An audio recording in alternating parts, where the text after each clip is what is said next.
welcome to another session of our Futurist Series. My name is Shim. I head up the ACS team at HyperionDev, and today we have Doug Hoernle, one of the major players, co-founders, CEO, all of that jazz for Karri.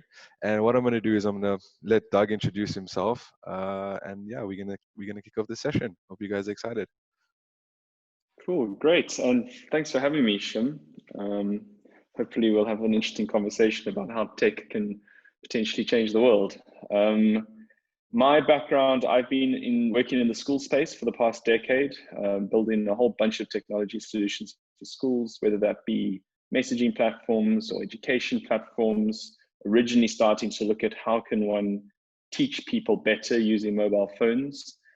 And that's led me into a really interesting career working with teachers, working with financiers, working with administrators in schools and learning the many problems that schools face.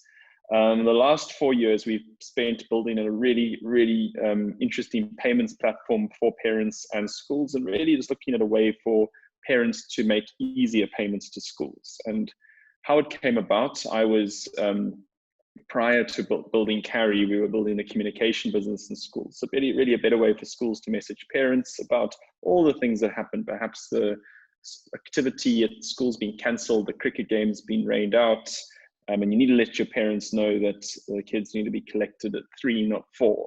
A big problem in a school, typically schools will send out SMSs, but that can be costly. So we had a system that allowed parents or teachers to message parents via a mobile app, and it was very effective. And at one point, early 2016, I did an exercise looking at all the millions of messages that were going on through schools across South Africa. And we realized there was about a 50-50 split between reminders for the cricket game cancelled or a homework activity that's due, or a request for payment. As an example, a parent needs to bring 5 Rand for the Civies Day, or 20 Rand for the aquarium visit, or 200 Rand for their outing to Sugar Bay, or whatever it might be. And on the other side of the coin, my fiance at the time was a teacher in a school in Newlands, and she was passionate about taking her kids on outings. So she taught geography, and all she wanted to do was take her kids to the aquarium and take her kids to the botanical gardens. But every time she needed to do this, she had the same problem: 50 Rand from 100 kids. And she would sit back and she would have a way she would message the parents and say, please, at the time on WhatsApp, please bring 50 Rand in, or give 50 Rand to your child. And each parent would shove 50 Rand into an envelope and give it to the kid and hope and pray that it perhaps ends up at the school and with her. And she would then have a list of student names across our lounge, and she would sit each evening until about 3 in the morning, opening up dirty envelopes with cash, often not the right amount of cash, with a little note for "I want a refund," and then ticking off as the lists, as she slowly collected the money, and invariably lost some of the money or didn't collect enough of it, and it cost the school. So I was watching this and thought, this is completely crazy. There's got to be a better way. And at the time, we realized what you want to do is link a communication and a payment mechanism. If I need money from you, the first thing I need to do is let you know that I need money from you. Easy to do when it's a one-to-one payment. Very difficult to do when I'm collecting from 10, 50, 100, in a school, often 1,000 people. You can imagine that when, if you go away with your friends and each person needs to contribute for the accommodation, it's difficult enough asking 5 of your best friends for 1,000 Rand. Try and do that to 50, 500 or 1,000 parents. So this is a typical and a big problem schools face. So we wanted to solve it. The way to solve it is, interestingly, not just the payment problem, so making it easier for parents to make payments to schools, but also the reconciliation problem. So when you collect 50 Rand or 100 Rand from 500 people, you now need to know where that money is coming from. So some people might pay you in cash, some people might EFT you, some people might Venmo you, whatever they may do. They pay from all these various mechanisms, and to know where the money is coming from and to reconcile it can be a nightmare. So in a school, you typically have one finance person or a bursar, and they're responsible for reconciling thousands of payments over a month's period. So what Karri did, and what we now do, is instead of making countless payouts to the school for all the various transactions, whether that's a civies day or a sports tour. We pull all the funds over what we call a collection period. So a teacher can send out a message to her parents via a mobile app. The parents can then choose how they want to make payment, but make a super quick and simple payment from the app. The money then will come and sit with us for a period until all the funds are collected. We then pay one lump sum out to the school with a list of who's paid and who hasn't paid. And that's completely removed all the administration for collections in schools. The product has developed a lot since then, but it's now operational around just over 1,000 schools across South Africa. And I think it's one of the biggest mobile apps in the country now. I think there are over 1 million parents who make payments on Karri almost daily to their school for anything from tuition fees to stationery packs to sports tours, outings, all those things that you would need to pay at a school. That's amazing. And the way that you describe it, it's looks like it's ingrained into the operationalization of how a school functions, being able to transfer money and facilitate communications. What's also interesting is that a lot of the times, especially when we're chatting to these tech leaders, the main idea behind why Karri started, but also why people start learning how to code, also why businesses hire developers, or why people start businesses, is all geared around problem solving. And I think you articulated that quite nicely into how the company that you're with has been developed. I want to try and simplify it into like a quick little soundbite here. And maybe you don't feel the same way I do, but when people ask me, what do you do? What's the one or two liner that you answer when you ask that question? My job is all about leading people. Right. So our business is now growing to a point where we have big teams. We've got, as you mentioned, development teams, but more importantly, we've got salespeople. And I'm a salesperson. I love sales, and I love to solve problems through bringing systems that solve people's lives. And I'm a big believer in getting the message out and taking a product and getting it out of the front door. And I think that's a typical problem with tech. A lot of very clever people build incredible systems that never make it out the garage. Whereas our business is all about getting into our client's shoes, understanding our client, and making sure that what we build is really solving a proper need for that person. So if I was to think at my job in two lines, is growing the blanket bigger, about making the story bigger, and about selling as much as possible. This is great. This is really great. So I want to get behind the man a little bit here, and I want to understand from your perspective, maybe tell us your story specifically, and maybe how tech education informed your career choices. So my background, as I mentioned, was actually not tech. It was more sales. I started selling anything I could from the age of around 12.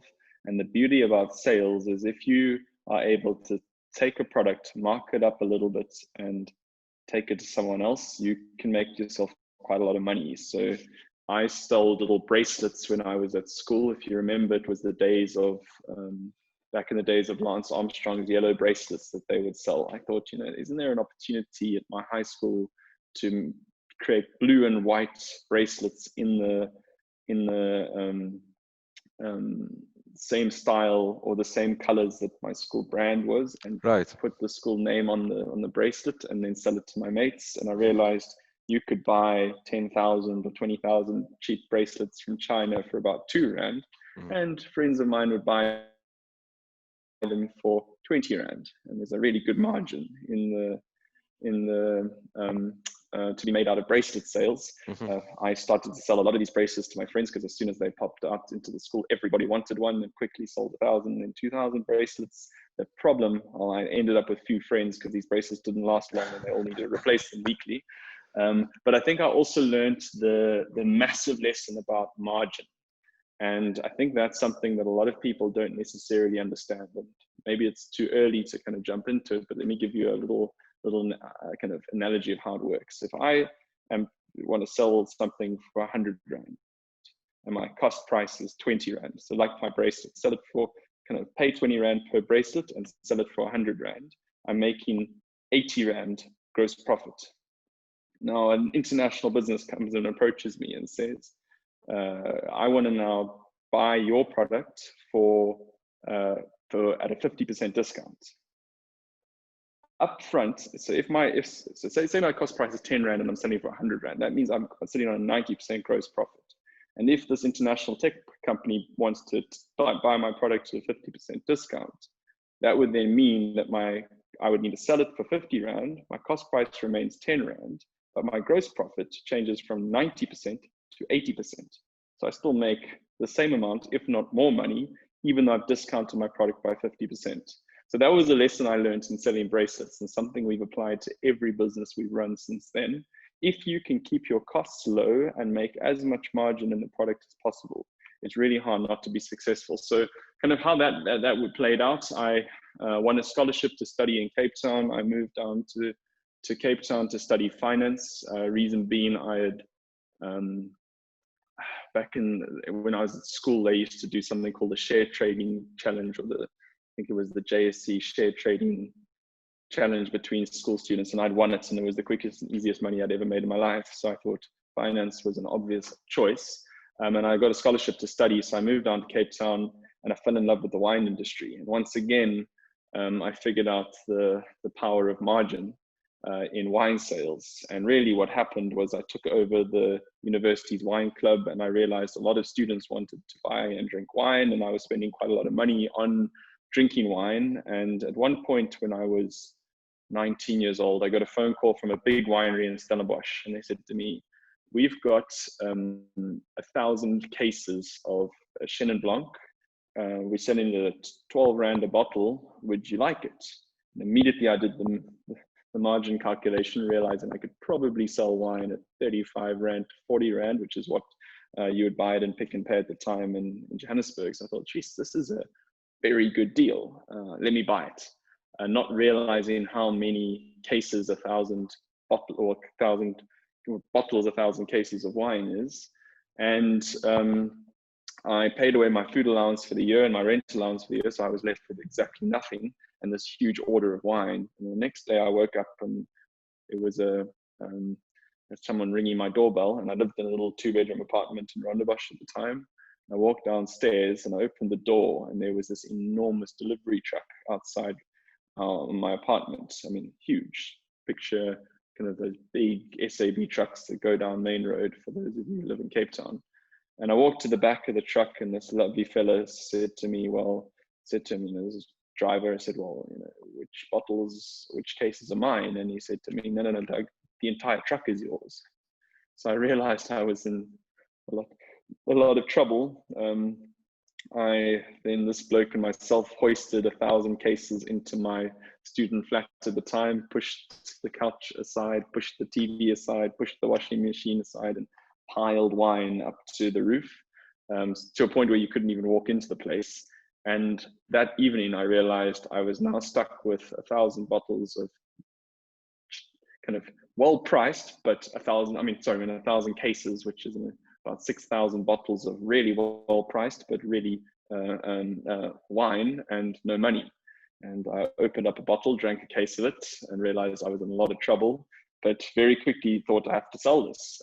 So what I started to do was print out personalized labels, primarily starting for the university reses, for kind of parties that were happening at university, and formals and all sorts of things that happened at the university. And every time maybe a residence wanted to run an academic dinner, they would say to me, "Well, we need wine." So I said, "No problem, I can provide wine with your logo on it and what have you." And people just loved it. And very quickly I realized they also didn't know what volume meant. So they would say to me, "Well, how many bottles for 100 people?" So I said, "She's students, at least 300 bottles, at least." And very quickly started picking up orders. And over 3 years, we must have sold probably in the upper end of 100,000 bottles of wine. And every bottle of wine, you would make 20 Rand. You would label the bottle and you would ship it out. But really the lesson I learned was, I remember having to study for my Finance 3 exam, and I had a big order the next day to fulfill. So it was between studying for my examination or sitting, cutting and labeling wine bottles. And I'm the type of person who labels the wine bottles, and I've always been like that. So it was a really good foundation to the world of sales. I learned my accounting degree. I basically learned accounts in applying it to my own little sales business. And it was a fantastic way to get a real kind of core lesson into the world of entrepreneurship. I've lost your voice. Are you on mute by any chance? I was. Classic. There's so many parallels between you and I, because also studied finance, very business-minded, economical, business development is sort of core. Tell us, how did you finally make your way into the world of tech, where you are now? So I finished my my degree, and I quickly realized that I would make a lot more money selling wine than I would working for someone. So I didn't really know of the idea of entrepreneurship at the time, but I definitely knew that it was a good opportunity in continuing to sell wine. But I wasn't difficult business at the time. I mean, it was a good sales business, but I had a few people kind of helping get orders and helping label, and it was not a it wasn't stretching me a lot. And I just finished my education, and I realized there were huge inefficiencies in education. So I guess because I'd just come out of the education system, I had kind of an affinity to going into the world of education. And I started to look at kind of core problems that were systemic in the South African education system. And one of the ones that I identified was the issue around content and content delivery. Mm-hmm. So in my background, I obviously went to quite a premium school in Johannesburg. I was given all the textbooks I needed and great teachers in order to complete my studies. In more middle to lower income students in South Africa, getting access to content is a huge problem. You can't afford textbooks. Textbooks aren't really delivered into low income communities at all. And how are you supposed to get through mathematics if you can't get access to good mathematical content? Yep. Mm-hmm. But at the time, it was when, if you remember, probably the early stages of WhatsApp. So all of a sudden, the ability to message people was becoming a lot cheaper. Mm-hmm. And I thought, could one not take the mathematics curriculum as an example and break it down into SMS speak? So break it down into little messages, mm-hmm. and then send those messages to mobile phones, which in theory was a good idea. But the problem was topic, or maybe the equations topic for grade 10 in maths would require 10,000, 2,000 SMSs, and that right. becomes too expensive per student. But at the same time, it was the early days of messaging, and there was a very popular messaging service in South Africa called Mixit. I'm not sure if you remember or familiar with it. 100%, yep. And the beauty about Mixit was it took the cost of SMS to zero. And all of a sudden, you could send messages via Mixit at no cost. And that means I could create this content in what we call a chat interface, or an SMS interface, and send it via Mixit to almost an unlimited number of students.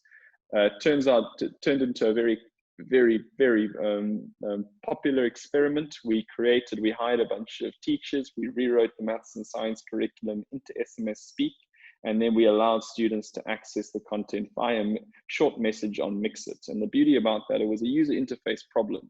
You wanted students to be able to look at content on a small screen. And the best way to do that is to break the content down into little bits and pieces in a way that students use small screens, which is message. Mm-hmm. We had, I think in 2013, we had about 500,000 students across the country learning mathematics via their mobile phones in a little message format. Wow. That was my introduction to the world of scalable tech and small teams. And ever since then, I've been passionate about building really great teams, or small teams that can build and solve exponential problems. Delivering content via mobile phones is one. What happened with this is, because technology moves on so quickly, mm-hmm. Mixit very quickly became not the most desirable messaging tool. WhatsApp took over at a seemingly scary rate. And right. For those of us who thought smartphones weren't going to take their place as the number one purchased device in South Africa, were very quickly proven wrong. And because Mixit couldn't keep up with the world of smartphones, we needed to find a new platform. And unfortunately, integrating into WhatsApp, even now, is difficult, but at the time was not an option. Mm-hmm. We did try. We got in touch with the team through contacts in Silicon Valley and really tried, but they weren't interested in helping us teach students maths on mobile phones. So the obvious next step was to say, well, why don't we build a messaging tool ourselves? And that's really how I ended up in the world of school messaging. I built a messaging platform initially to continue sending out our content, but it very quickly morphed into how much there is to solve in messaging between schools. And we never got there. We ended up building a messaging platform for schools instead. And here I am now, almost 10 years later, solving payments in schools built on a messaging system. So I'm passionate about the world of messaging and, and the amazing features that messaging does allow as we can start to build it into niche markets. But I think, kind of summarize that long diatribe, right now, our business is all around building, helping schools collect niche payments in a sense. So all the ad hoc payments, obviously tuition, but initially we were just focusing on ad hoc payments. And we built a technology system to do that, which is incredibly specific. And if there's an opportunity to build, we hire about 30, 35 people now, and we've got a fairly large business with offices in Johannesburg and Cape Town. If you can build a business in niche school payments, can you imagine the opportunity with tech? You can build a business in anything.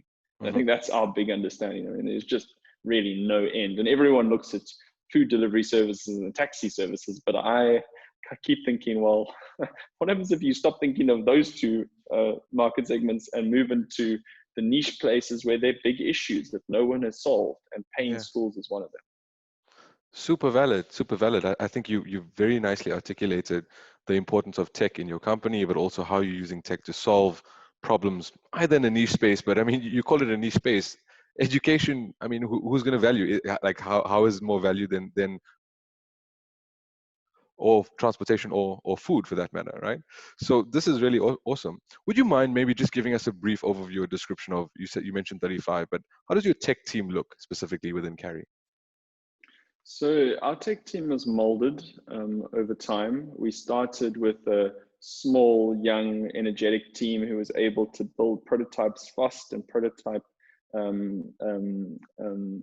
our systems. And I think what I've learned in building a business that's kind of grown to quite a large number of people is they're very specific stages in putting the products together. And certain people are very good at ideation and building little prototypes that they can put in front of users and test and try. But the big challenge is scaling those products. And I think maybe one of the lessons I've learned is when you start to build big systems, you need people who have experience in building big systems. And one of the mistakes I think myself included and young technologists make is believing we have the foundation required to solve for technology that's used incentively or scales. And that I've definitely learned. You do need guys with a decade plus technology experience to come and help architect systems that are used on scale, whereas different types of people are helpful in designing the prototypes. And we're now in a position where we can kind of do all of that in our team. So our entire dev team is in-house, and we're able to have our really experienced technologists who can help with the overall systems thinking, and that might not involve any coding at all, down to our team who's able to then help code the various modules up, and then a team is able to look at what other products can we piggyback off on without having to build it from scratch. So I think the world of tech is so diverse and so enormous, and there's so many kind of areas one can focus on that can add huge value in a business that's not necessarily building a product from end to end. And quickly products get into a point where it's just not possible. There are too many elements and too many components to look after to focus on an end-to-end build. Yeah, awesome. This is really good. And I think coming from speaking from the position of a tech entrepreneur, it's very good to understand how you are able to outlay sort of how you break down your tech teams and what sort of problems they're solving within your business. Excuse me. If I had to expand that, and obviously that there's a wealth of experience under your belt, if I had to expand this, how would you say, the workplace is changing and how tech is influencing that, especially I would say within this COVID world that we're living in? So I mean, we live in exactly that world, and I mean, a small example in schools, post COVID, every school needs to start to pre-screen their students Wow. before they arrive, and that I mean, I'm sure you've filled out the nasty little Hmm. piece of paper and you walked into a restaurant with, no, this is my name, ID number, whatever. Hmm. To do that in a school, you have to do that as a parent. You have to do that for each child before this child arrives at school, midway through school, and when you pick the child up from school, Wow. which is an exorbitant amount of paper that some poor person is reconciling. So Hmm. we realized a very quick and easy addition to our product or our platform would be for a way to school to send out a message to parents via the app and say, Wow. does your child have a runny nose or a cough or a high temperature? No, no, no. And send the information back to the school and just completely streamline that process and make Wow. receiving screening for COVID kind of 10 times better. And that's something that I'm really kind of fanatical about, is every time you're going to build a product, you've got to make sure that product is 10 times better than any other product available. Hmm. And we strongly believe Karri is at least, if not more than that, better than any other payments product for schools in the world. And that's why we've been able to grow such a big user base so quickly. And it's easy to forget about one's client. In the end of the day, most of us and most people are not technologists, and actually we don't really care too much about the technology, but we Right. do care about having our lives being made easier. And I think having a razor sharp focus on the client and who you're solving for and what they need in order to make their lives better Hmm. will only influence the development and the build of the product. So in the example of COVID screening, that's exactly what we've done. But I think, more generally across every technology build, one should focus on the problem and how the client interacts and solves the problem. So off that, it just reminds me, I mean, we're fanatical about design. Yeah. I Yeah. think design is one of the most important things you can do right in building a technology system, because these days people aren't interested in learning how to use a system. They Hmm. want the system to work for them. So UX and user experience and having an incredibly strong design component to your team is absolutely mission critical. It's something we put in place since day one of building our business. This is great, and I think it's not only building products but solving problems and defining processes. And a lot of businesses in this time, saving costs, a lot of businesses in this time are more often than not coming to the realization that it's tech that's going to leverage these, whether it's building, whether it's solving a problem, whether it's reducing cost. And I think from a tech entrepreneur perspective, what are some of the hiring insights that you would give other businesses out there as they're going through this digital transformation? Because I feel that that is a large problem with businesses at the moment, is they know where the goal is, but getting there is not as defined. So, I mean, it's a tough one, and obviously hiring. I always say, an example, and I mean, I must preface everything I say with the fact that I'm more a sales guy than I'm a technologist. Right, right, But right. I'll give you an example of what we do with hiring and sales, which we're going to filter into the tech team too. But I always say, if you're a salesperson, especially perhaps a retail estate agent, and I was looking at a house the other day in Newlands, and I went to look at the house, and there was a lovely lady who was trying to sell me the house, but all she really had to do was kind of tell me about the area and maybe give me a few stats in the property market. What Right. was selling the house was the window frames and the bathroom and the gas hob in the kitchen and all of this lovely, that's the look and Yeah. feel. And I Yes. got a Right. feeling for how the house was put together. She had to do minimal. The Hmm. house sold itself.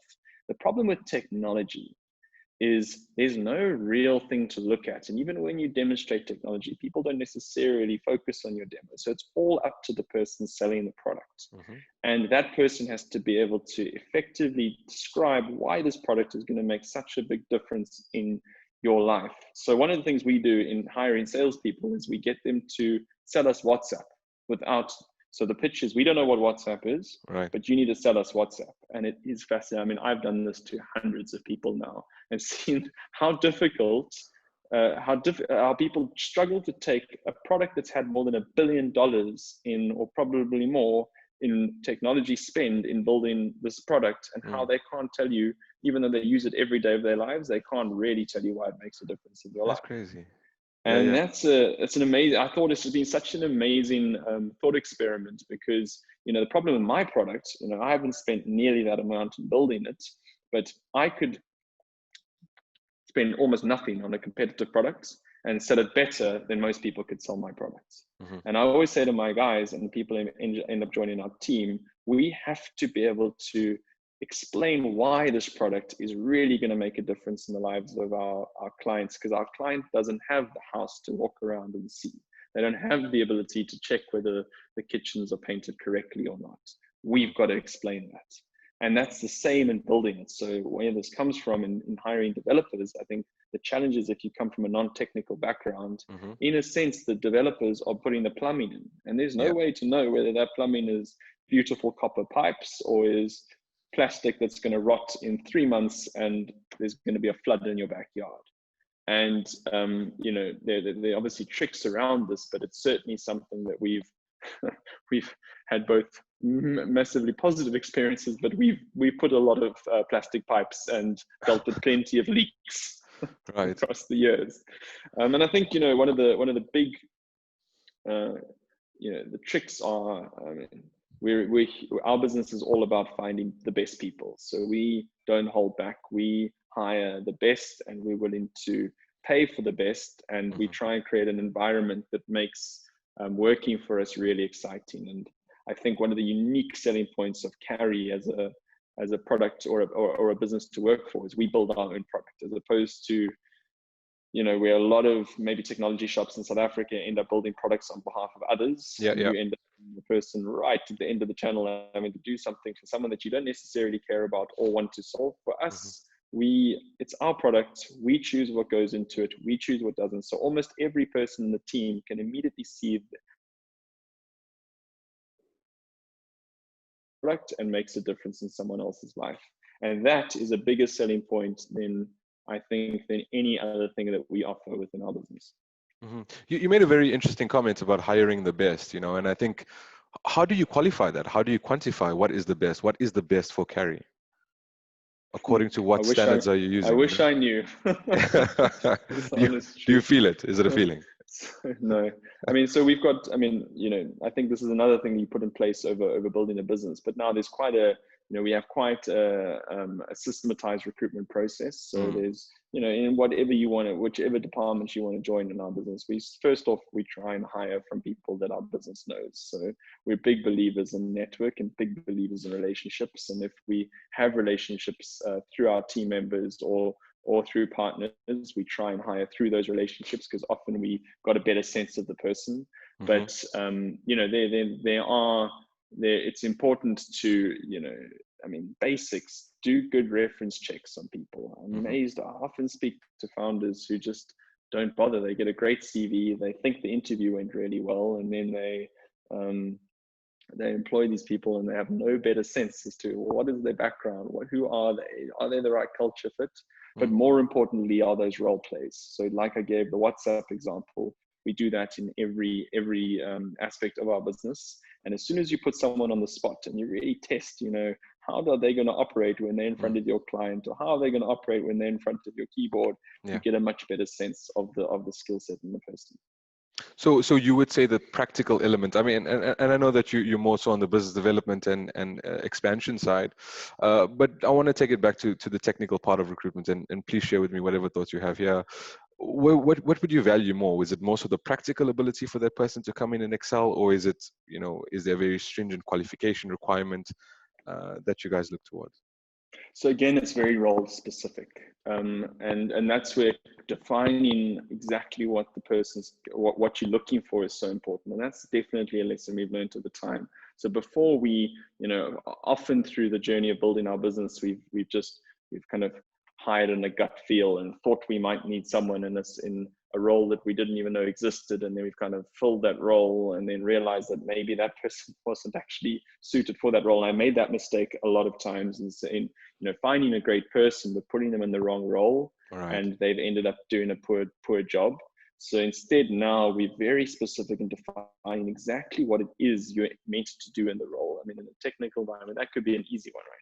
You're going to look after the development of the front end of the application, or you're going to look after the business, the BI tool, and you're going to be mining data to display it in a more effective way for various team members, or whatever it is you're going to do. Yes. Defining those roles is a much more effective way, and then looking for people who fit the role as opposed to find the people and look for a role that fits them.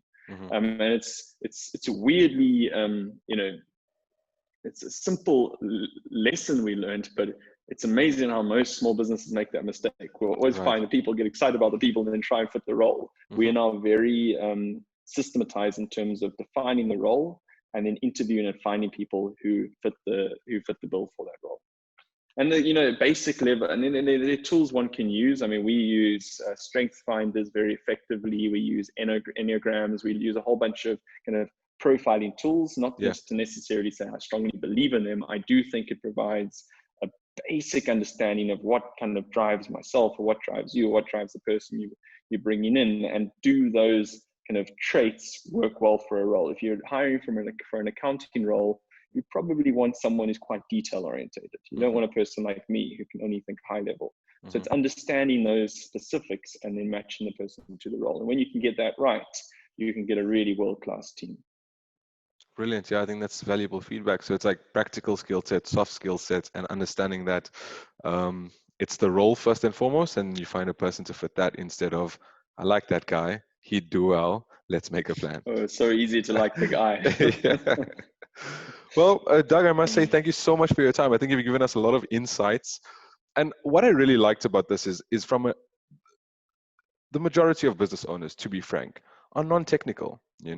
They have the ability to expand. However, from a business core perspective, it's sales, marketing, operations, and gross profit, right? That's the fundamental core of what businesses are. But as we navigate through this new world, as you clearly shown through what Karri is being able to do, it's solving problems, it's generating that market buy-in, and people find that design or user experience for your product, and that's what keeps them around. And tech is the way to do that. So from a non-technical perspective, how do you scale your business? I think you've given us a lot of insights into that, and I think a lot of the people will particularly resonate with that. So thank you so much for your time. I really, really appreciate it.